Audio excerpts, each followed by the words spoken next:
his fists clenching and unclenching. I tentatively approach him and pat him on the head with my antennae.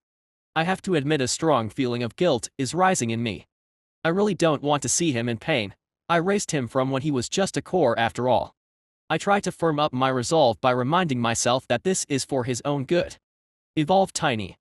You need to evolve and get stronger, then you won't hurt anymore. I don't think he hears me. His beady bat eyes are filled with anger and pain. His mouth is wide open, revealing his fangs, but no noise emerges. Tension fills every line of his face. Come on, Tiny. You've got to evolve. It's the only thing that will help. I move closer to my suffering pet to try and soothe him with my presence, stroking his head with my antennae and constantly talking encouragement to him, urging him to begin his evolution. I'm not even 100% certain that Tiny has reached his max level. Given the ape's intelligence, it would be very hard for me to try and extract that information. I could have taken the skill that lets me see his stats, but I'm reluctant to part with a skill point just for that. Any reasonably intelligent pet would be able to communicate that to me on their own, surely. Even if he can't evolve, I'm living proof that a monster can live with an oversized core for an extended period of time. If he can't evolve right now, then surely it isn't far away. The main point of my soothing is just to try and help Tiny calm down and adjust to the painful feeling of his new core. Gradually Tiny is able to relax, his muscles unclenching and uncoiling one by one, and his breathing goes from a whistling grunt to slow and even. Slowly but surely he grows more still until his eyes slowly close and he falls back to sleep once more. Phew. Poor guy, he really struggled with that process. I don't know if he is evolving or just sleeping, but I'm glad he's no longer in pain. Despite feeling terrible about inflicting such harm on my loyal friend, I can't help but be excited for what the future holds for Tiny. I don't think many monsters are able to push their core beyond the limit and achieve a special evolution in this dungeon. After all, without a human-like intellect, how would they be able to recognize the benefits? Perhaps such monsters, capable of a more intelligent reasoning, are common deeper in the dungeon. The rabid beast-like monsters up here are certainly not up to that sort of thinking. If one of them managed to achieve such an evolution, it would be by pure accident. Hang on. What's that? Despite having turned my back towards him, I can still make out something going on with Tiny, a shift or ripple in my peripheral vision. Snapping back to him, my heart leaps with joy. The ape's skin appears to be roiling with energy. It's an almost ghastly sight as the fur and flesh of my pet appear to balloon and flow like a liquid, or a sheet blowing in the breeze. I've never seen it myself, but I think this can only be one thing. Tiny is evolving. Before my very eyes the changes continue rapidly. Even as his body continues to shift like clay, his fur is growing rapidly, going from short and bristly to silken, stubby growth to long hair in only a few moments. His body continues to change at a rapid speed, in some places sinking and collapsing whilst in others bulging out with rapid expansion. As the process continues, I can see that he definitely growing larger. Quite a bit larger. His hands go from a dark brownish color to a brilliant blue in what seems like a split second. When I lean closer to inspect the change, I'm almost fried by a sudden blast of electricity that explodes from his hands, spreading to cover his whole body. All over him, twisting ropes of electrical current appear and disappear every instant, sizzling with power and rising the temperature of the tunnel to a boiling point. And still he continues to change. I wait patiently, watching every shift and detail of the evolution, my heart pounding with excitement. When the evolution is finally complete, I stand silent and awed. Tiny has become twice his previous size, completely dwarfing me and the tunnel in which we sit. His massive form is hunched over, shoulders pressing against the roof. His fur has grown, hanging down from his long, powerful arms. I can see some of the finer hairs rising from his body, hanging, almost suspended in the air. I suspect the electrical energy in his body is running a current through him constantly, causing some of his fur to rise like this. Suddenly, he opens his eyes and looks around in confusion. I hesitantly try to speak to him. You okay there, Tiny? How do you feel? Slowly he swivels his beady eyes over to me and they gradually focus. Then, he grins a wide grin. His bat features split to reveal his glittering mouthful of fangs. Then he thumps himself on the chest with one blue fist. Tiny feels strong. Chapter 102 The Great Dig. He certainly looks damn strong. The size of the guy. I think it's fairly clear to tell that almost all of that evolutionary energy went into might. Somewhat sadly. I really wish even a sliver of that energy had made it to buffing up his brain power. Well, it isn't all bad, I suppose. Since Tiny has me to help him do the thinking, and he can now receive my instructions, being as good as he can at fighting is probably for the best, especially when considering the upcoming crises we will soon face. The final thing I need to do is complete my mutations. With 11 points of biomass to spend, I'll be able to select a mutation advancement for my legs and then upgrade my gravitational energy gland twice. I open the menu eagerly, not even listening to the prompts of Gandalf. Let me check out dem legs. Oh boy. Look at all these juicy options. So many selections that I can choose. Let's see now. Legs that stick to surfaces. I can already do that. Legs with barbed spines emerging from them to stab enemies. Ouch. Legs with extra running speed, frictionless feet for sliding, legs with skin between them to allow for gliding. What the heck? I'm tempted to take an option that just makes me faster or something plain like that, but then my eyes fall on a choice that piques my interest. Absorption legs connects the core to the feet, allowing the monster to draw in mana from the surface it is standing on. So, if I'm running around in the dungeon, this option will let me draw in mana from the walls and floor. If the absorption rate is decent, then this could provide the missing link to my magic practice. If I can refill my core and the even more mana-hungry gravitational energy gland faster, they will become much more useful. I'll take it. Do you wish to select absorption legs and improve gravitational energy gland to +3? This will cost 11 biomass. Hit me. Blangle. Ah. The itch. Stupid thing. Most of my preparation in this place is done for now. With Tiny's successful evolution, it's time to rejoin the colony and do our part to assist the digging efforts. I ask Tiny to bring along the remaining cores and we leave the trap network, heading back to the main shaft before we make our descent to the main nest. The tunnel walls have grown eerily dim. I haven't experienced this low a light level ever since I was reborn in this dungeon. The change in condition is disturbing, making the tunnels feel much more threatening and oppressive. Shadows dance menacingly across the walls as Tiny and I pass through, the patterns of light breaking every time we move. Tiny is squeezing through the tunnel, hunching his shoulders forward to the point he's almost kneeing himself in the face as he walks. In one hand he cups the remaining cores protectively against his chest. We descend down the main shaft in silence. The absent workers and darkness press down on our mentality. The only sounds we hear are the echoes of our movements as we descend. It seems insane that in a few short hours this empty place will become a monster-filled death zone. I'm almost pathetically grateful when arrive towards the lower end of the shaft and the noises of the colony reach my ears. Being ants and incapable of any sort of speech, it isn't chatter that I hear but scritching scrabble of thousands of legs and grinding of dozens of mandibles as the colony hauls dirt, working at a ferocious pace. Tiny and I finally descend into the Queen's chamber to discover the room is completely packed with workers, hundreds of them together. Other than a few workers tending to the brood, almost all of the ants must be here in this tunnel. They climb all over each other, some of them heading out and down to the lower tunnel with jaws full of dirt and others running back to collect another haul.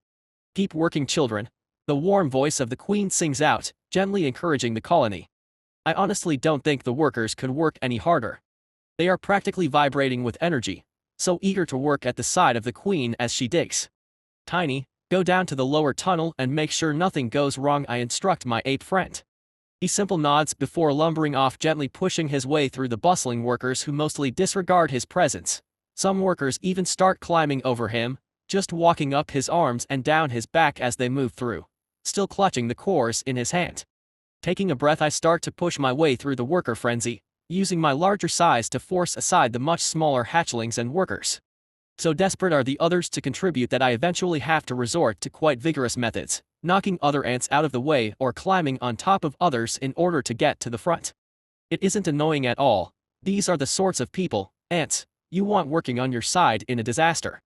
When I get to the front of the tunnel, I can only be impressed with the progress that has been made. With the Queen working at the front, her enormous mandibles carving up the dirt and rock at a constant rate, combined with a veritable army of assistants carting off the dirt, progress has been rapid indeed. But it still isn't enough. The tunnel has already extended roughly 200 meters away from the chamber, far from the several kilometers it needs to be. At the moment there probably isn't even room to put the brood and all the workers inside this tunnel. And when I consider Tiny, no way we all fit. Hey there, Queen. I say to the Queen as I start ripping into the dirt with a frenzy. It's convenient to be able to talk without moving your mouth. Welcome, child, she responds, similarly with her mandibles. loaded with dirt. The two have attacked the wall, our mandibles tearing away large clumps of earth which we then turn and fling behind us, allowing the smaller workers to do the job of hauling it away. We aren't the only ones at the front digging. At any one time there are near to a dozen workers chomping away, extending the tunnel one mandible load at a time. Most of these ants gather up their diggings and cart it away themselves, creating a constant exchange of workers at the front.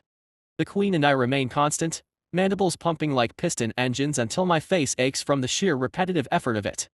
Thankfully the feeling of ant zen returns to me once more, the indescribable feeling of doing what it is that you were born to do. My primitive ant senses are flooded with contentment as I dig. I can't afford to waste any time though. I shake off the restful zen regretfully. Digging doesn't require much thought, so I should dedicate this time to practicing my valuable mana skills. Surrendering my digging to my mechanical instincts, I use my will to summon the mana from my core and begin my shaping practice. With the assistance of the sub-brain, the mana is drawn out easily.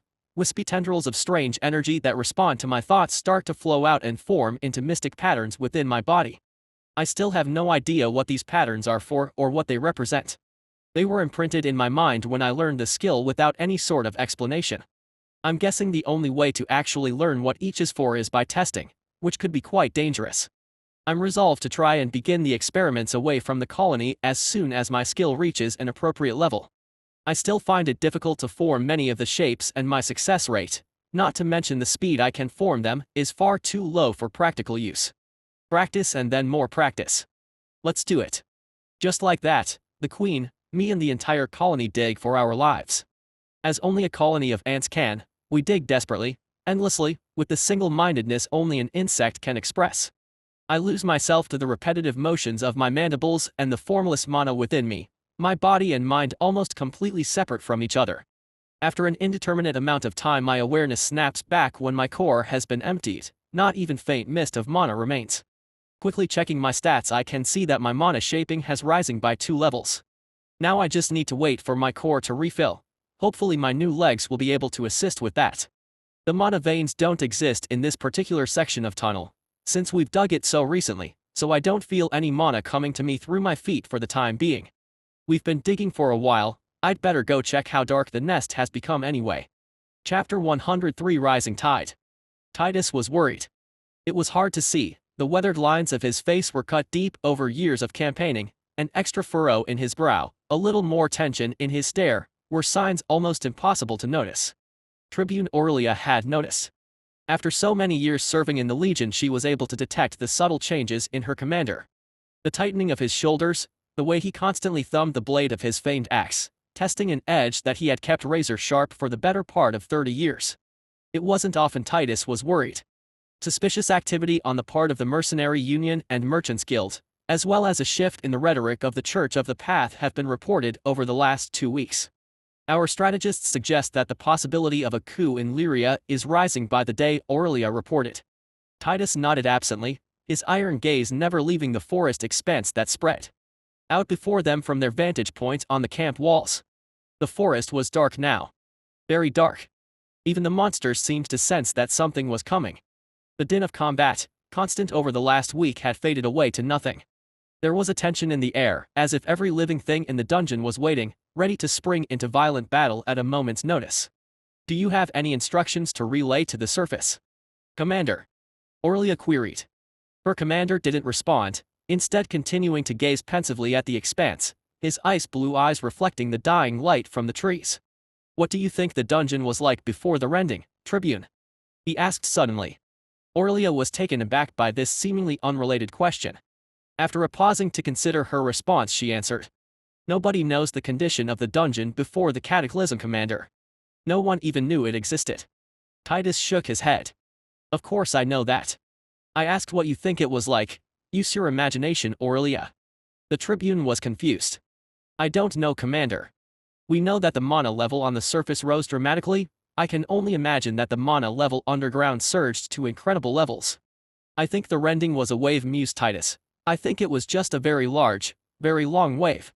This wasn't an unheard of theory regarding the rending, but no wave had ever come remotely close to replicating the world-shattering effects of the cataclysm that had created this dungeon age. You've read the reports from our neighboring legionary outposts? Titus asked. I have. Aurelia nodded. The mana levels have been rising all around us, not just locally. The change has been even, no variation at all. Readings in Banron are the same as ours. I wonder just how far this wave is reaching. It may be covering the entire Purier Federation. Perhaps even further. Surely you aren't suggesting this is the beginning of a second cataclysm? Aurelia scoffed. The signs were worrying, but the cataclysm. The civilizations on the surface, humanity included, had almost been wiped out at that time.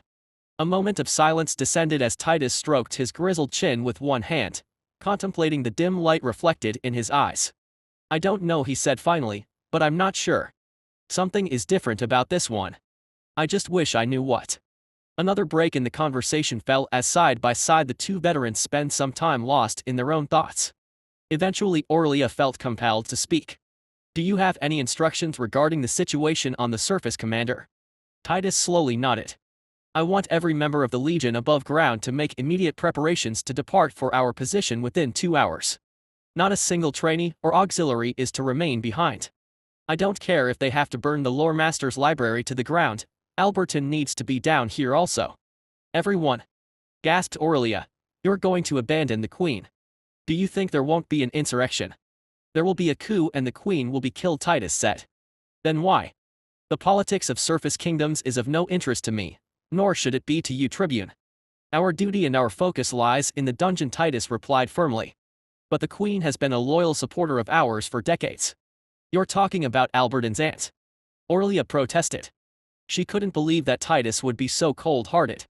Titus paused for a moment, his jaw visibly clenching and a spark of anger igniting in his eyes. Listen to me, Tribune, he said tightly. We stand on the verge of an unprecedented disaster. The only thing standing between the city of Lyria and a flood of monsters are these fortifications, he emphasized his words by slamming his fist down on the compacted earthen walls, and the legionaries who followed our orders to come here. The Queen has left herself vulnerable and I can't do a damn thing about that. I will protect my people no matter the cost. Faced with the slowly burning rage in Titus' ice-blue eyes, Aurelia could only swallow her protests. It will be done, Commander, she assented. Titus simply nodded and turned away from the wall to face the camp itself. Temporary buildings erected by earth mages were constructed in neat rows, dotted here and there with canvas tents and open-built forges. The men and women of the Legion who had joined him on this expedition were all present here in this camp. Nobody had been allowed to venture out a centimeter since the light had begun to fade. I want you to send a message to Rixard, Titus suddenly said. Aurelia was taken aback. My son. Why? She asked. Titus dropped his chin to his chest for a moment before looking back up and continuing to speak. I want him to pass a message on to the mercs and merchants. Aurelia felt her heart grow still. I'm not sure why you couldn't just send a message directly, Commander. My son is only a low-level merchant in the city.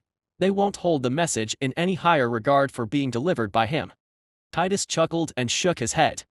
Aurelia, a note of warning entered his tone. Don't play games. Not to me. It was the Tribune's turn to drop her head as her commander continued. I know Rixard has been passing information of our movements to the mercenaries. Information he has been stealing from you. They will listen to him. Letting them know we were aware of their little mole will send another message also. How long did you know? Aurelia whispered. Titus snorted. You didn't try to hide it, Tribune, you wanted us to know. We found out years ago. Aurelia gathered herself and saluted her commander. I'm ready to accept my punishment, Commander. Titus looked her in the eye for a moment. Her gaze never wavered. She had been prepared for this moment for a long time, he supposed. To her astonishment, he simply waved her away.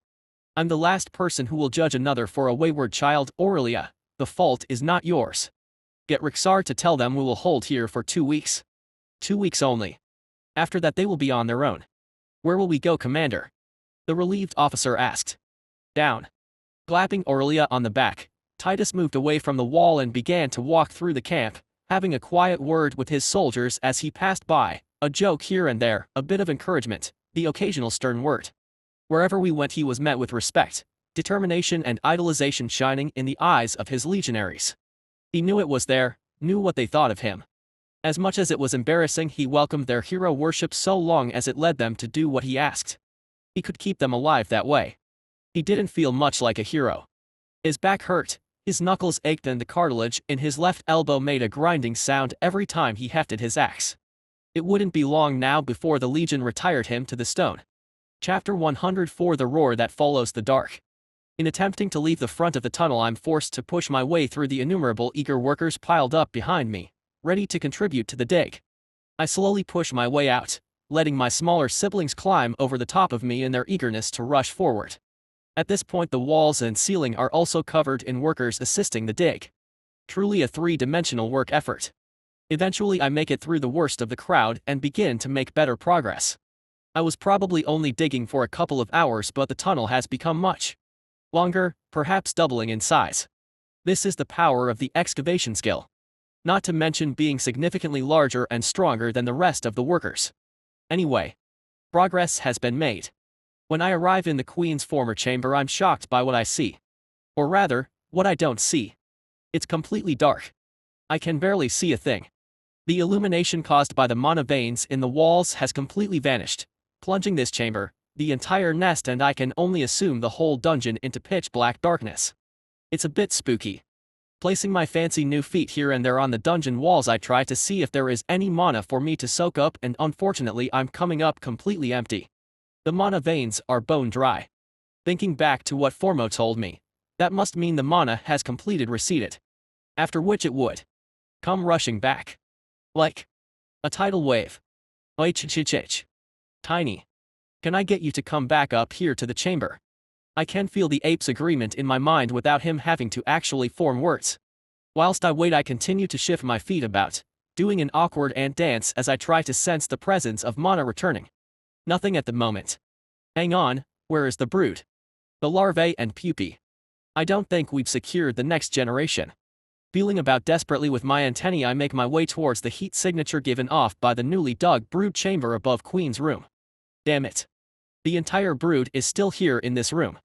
Inside the chamber, no more than 5 workers are tending to the next generation of ants, shifting them about, cleaning them, and ensuring they have food.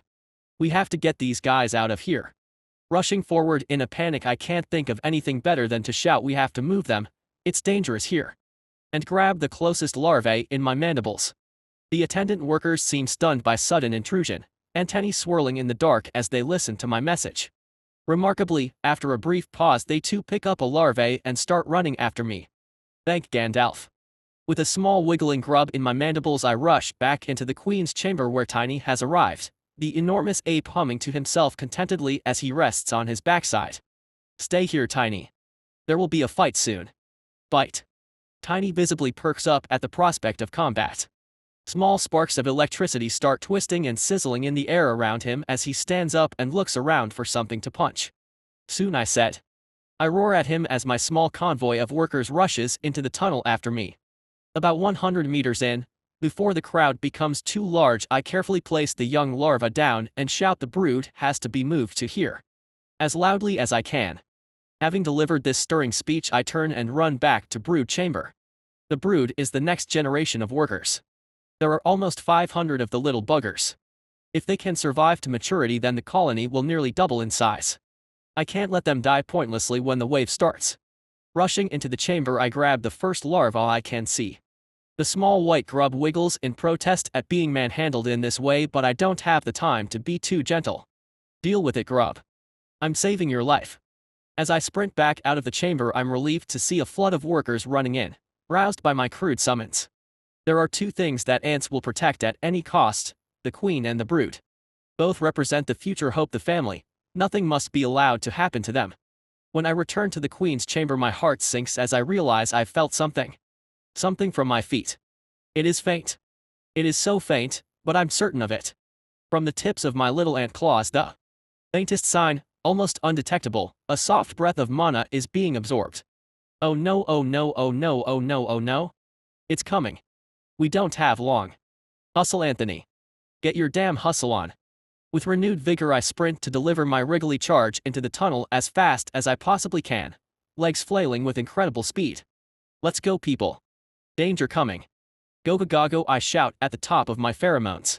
Tiny, it's coming. Receiving my warning, Tiny positively bounces on his feet, arms swinging with anticipation. I mentally sigh.